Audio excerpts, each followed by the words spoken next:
era digital, internet menjadi sumber utama informasi bagi masyarakat.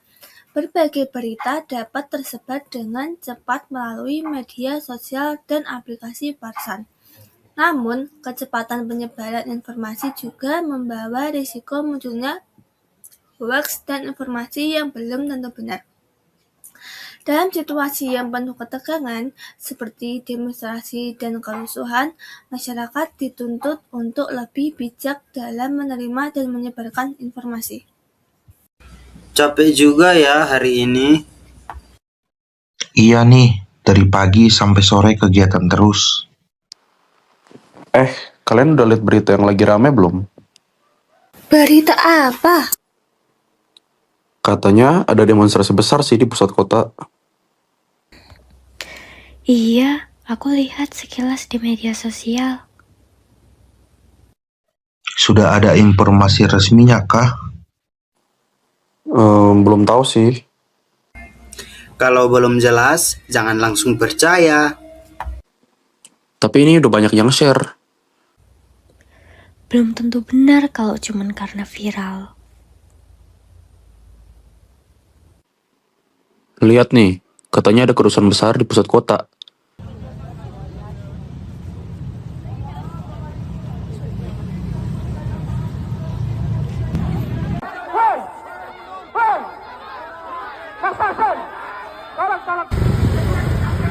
Jakarta kembali menjadi pusat perhatian.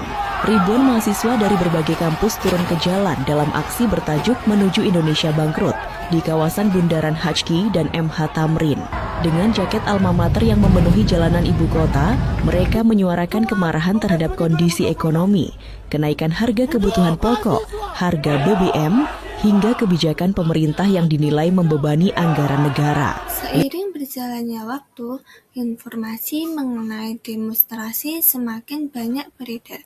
Sebagian informasi berasal dari sumber resmi, tetapi tidak sedikit yang berasal dari unggahan yang belum jelas kebenarannya. Kondisi ini membuat masyarakat sulit membedakan antara fakta dan hoaks. Udah banyak yang share nih. Tapi, sumbernya dari mana? Jangan langsung percaya hanya karena viral. Memang belum jelas sih sumbernya.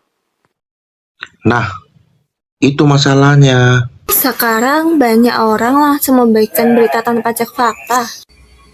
Padahal bisa saja informasinya tidak lengkap atau bahkan hoaks. Iya juga sih. Kenapa lampunya?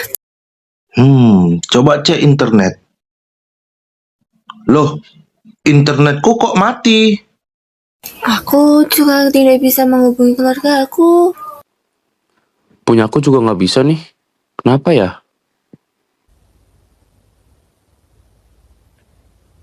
Berarti bukan cuma jaringan kampus dong.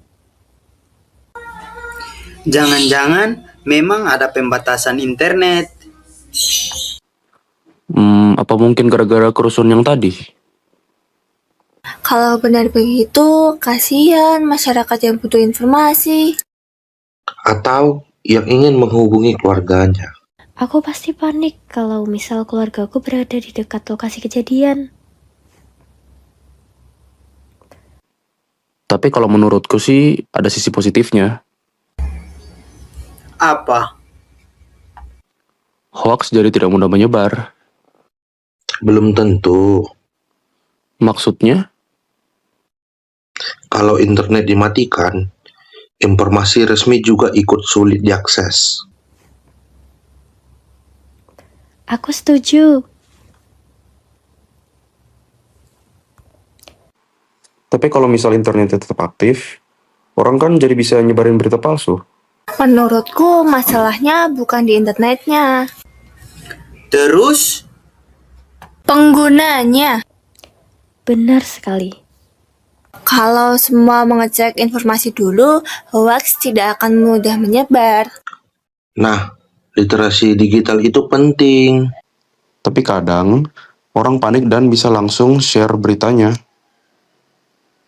Atau juga ingin jadi yang pertama menyebarkan informasi.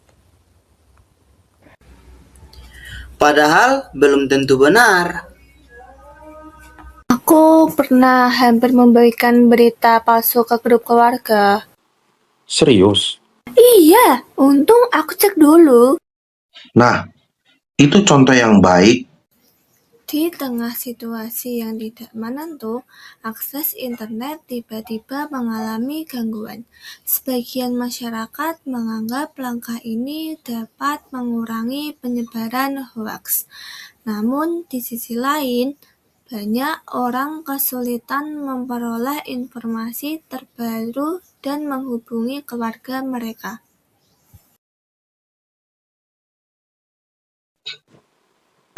Listriknya udah nyala lagi nih. Internetku juga sudah kembali. Syukurlah. Setidaknya sekarang kita bisa mencari informasi yang benar. Dan belajar untuk tidak langsung percaya pada informasi yang belum jelas. Saring sebelum sharing, cek fakta sebelum percaya. Saring sebelum sharing, cek fakta sebelum percaya. Peristiwa tersebut menunjukkan bahwa internet memiliki peran yang sangat penting dalam kehidupan sehari-hari. Internet dapat membantu masyarakat memperoleh informasi dengan cepat, tetapi juga dapat menjadi sarana penyebaran informasi yang salah apabila digunakan tanpa sikap kritis. Aku belajar bahwa internet sangat penting, tetapi harus digunakan dengan bijak. Aku menyadari bahwa informasi yang belum jelas kebenarannya tidak boleh langsung dipercaya. Aku belajar untuk selalu memeriksa sumber informasi sebelum membagikannya. Aku belajar bahwa hoaks dapat memperburuk keadaan saat terjadi situasi darurat. Aku belajar bahwa literasi digital sangat penting agar masyarakat nggak mudah terpengaruh informasi palsu. Mari menjadi pengguna internet yang cerdas, kritis, dan bertanggung jawab. Mari menjadi pengguna internet yang cerdas, kritis, dan bertanggung jawab. Sebagai pengguna internet, kita memiliki tanggung jawab untuk memeriksa kebenaran informasi sebelum membagikannya kepada orang lain. Dengan meningkatkan literasi digital, kita dapat membantu menciptakan lingkungan informasi yang lebih aman, akurat, dan bermanfaat bagi semua. Gimana kalau semisal demonstrasi di Indonesia kayak gini tuh dipadamkan? Apakah bisa?